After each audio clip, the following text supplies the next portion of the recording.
Bismillahirrahmanirrahim. Assalamualaikum warahmatullahi wabarakatuh.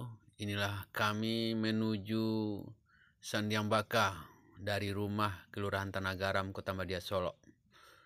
Dengan motor ini berada di Ayebareh, Sandiang Baka.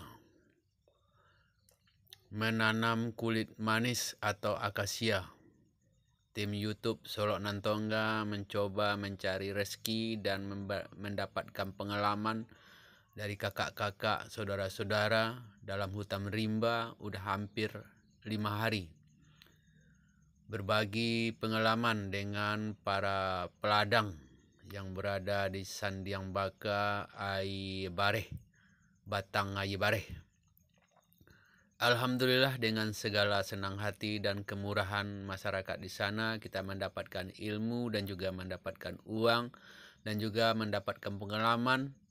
Di samping risiko-risiko yang kita hadapi, batu yang berguling atau motor yang tidak naik, dengan 5 menurun, 4 mendaki yang kita lewati, sungguh berbahaya.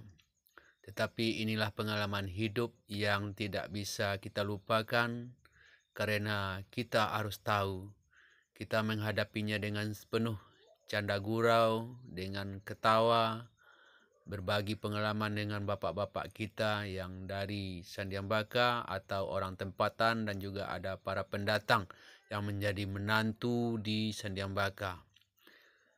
Alhasil terus terang kita dapat ilmu dan dapat pengalaman. Terima kasih. Assalamualaikum warahmatullahi wabarakatuh.